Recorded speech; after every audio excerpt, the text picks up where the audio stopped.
just about to start a new video on how to pack more efficiently for your house move. So lots of helpful and useful tips along the way.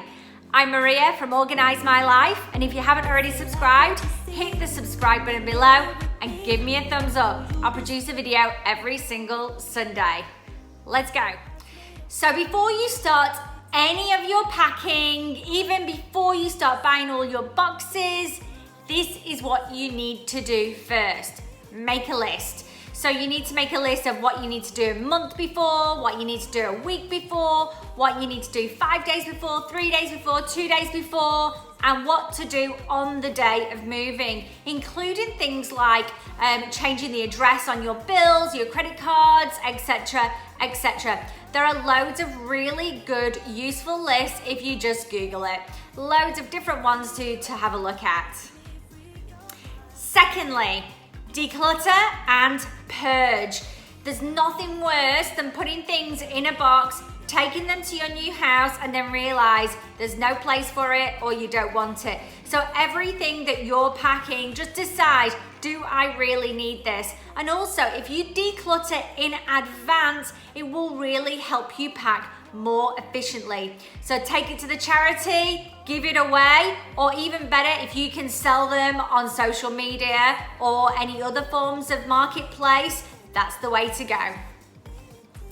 Thirdly, overestimate on your boxes. Honestly, the amount of times people run out of boxes and having to make trips back and forth to the local Bunnings or the local storage places to overestimate on your boxes. Generally, you can always return them if you keep your receipt and they haven't been used.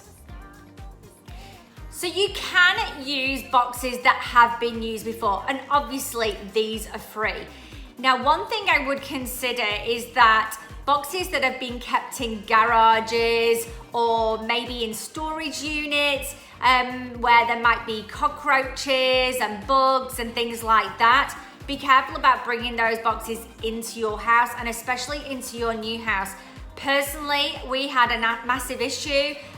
We had our boxes in storage. We opened them all in our new house and got German cockroaches, which was the worst and cost us a lot of money to get rid of. So if you want to use secondhand boxes, I would always recommend trying to unpack them outside and then bring the items into the house rather than bringing the reused boxes into the house and opening them then. Always remember, when you are buying boxes, the large boxes are only good for things like pillows, blankets, large bedding. You don't want to be throwing books into large boxes. Why not? Because they're too heavy to lift. So if you're thinking you're gonna save loads of time by buying large boxes, think again. The small boxes and the medium boxes are so much better. Trying to carry boxes is hard anyway. Having to carry them from underneath is even harder. What I would recommend doing is making your own holes, carry holes in the side of the boxes, just with a Stanley knife. It's really, really easy, and it will definitely save your back and it will be a lot more convenient. I can't stress how important it is to label everything. Every single box, and if possible, the contents in the box as well. Try and pack per room. Don't find a spare hole and then go to the bathroom and fill it with something. It's gonna make it so difficult when you do actually move. Also, in the past, we've used color-coded tape, so we know that red goes in the kids' bedroom, blue goes in the kitchen, so that is also an option. Or even just number them. Number 1 is kitchen, number 2 is kids' bedrooms, number 3, the ensuite. So you can do it like that also, but it is a must, and I think we all know this, but we all still keep filling in those holes. A really good way to store your wires is in empty toilet roll holders. So just fold your wires, put it through the toilet roll holder, and then on the toilet roll holder, just write what it's for, and then you can put it in Tupperware or an old shoe box and basically just layer them. Just add them on top of each other until you have all your wires in one go. It makes it much, much easier. For some of the more complicated wired systems like the backs of the TVs or computer stations and things like that, it's a good idea to take a photograph of what the wires look like and where they go before you take them out. So when you are trying to bag up any of the hanging stuff, what I'd recommend using is a black bin liner that has drawstrings. That way you can put everything in sections and then literally pull the bin bag up over the top and tie the loops round the hangers, and that way they're really easy to transport. If I can recommend just one thing that will really help you when moving, it would be to pack an essentials bag. Now, I would recommend utilizing one of your suitcases, and in there it would have to be everything that you would need for maybe the first 24 hours-ish. This includes some bedding, pajamas, a wash bag, if you have a baby essentials, nappies, wipes, cream, etc. Also maybe some Tupperware with some snacks in for the children as well as yourself. Maybe some UHT milk or some cereal and some bowls and spoons. It really does help you, and rather having to go through all the boxes to try and find a spoon to go with a bowl, then to find the cereal somewhere else, it's just so much easier and more convenient. Butcher's paper is fantastic for wrapping all your breakables. It's really easy to wrap your plates, so you would always start off with one plate down first, then you wrap the paper over, then the second plate. So I would do maybe sort of 5 to 6, 7 plates, and then I would wrap them up, and I would always store them vertically inside a box. It really does help. It keeps everything together, and if there are any spare holes, you can always put the butcher's paper down.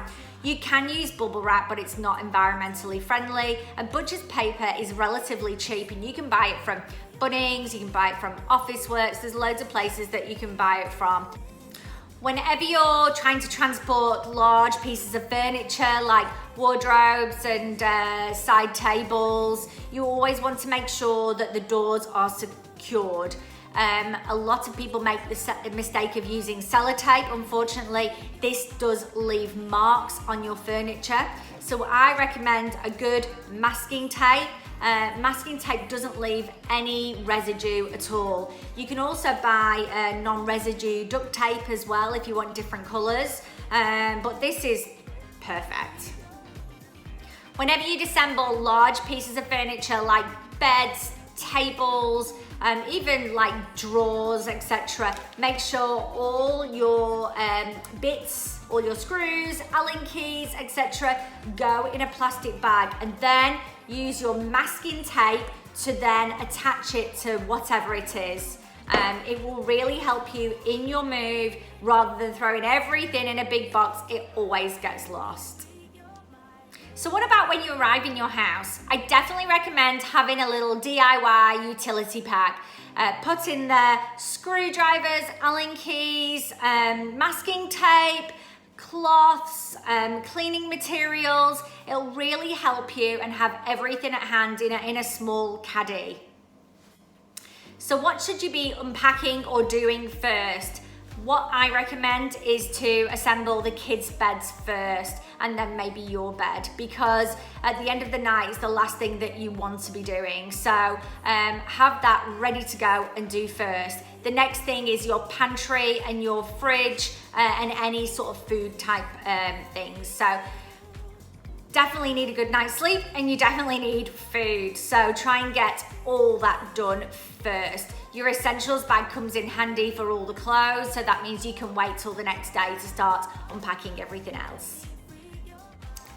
So happy packing, guys. I'm off to do a client's move for them. So if you have any more questions, please leave it in the comments below or email me at maria@organizemylife.com.au. Happy moving.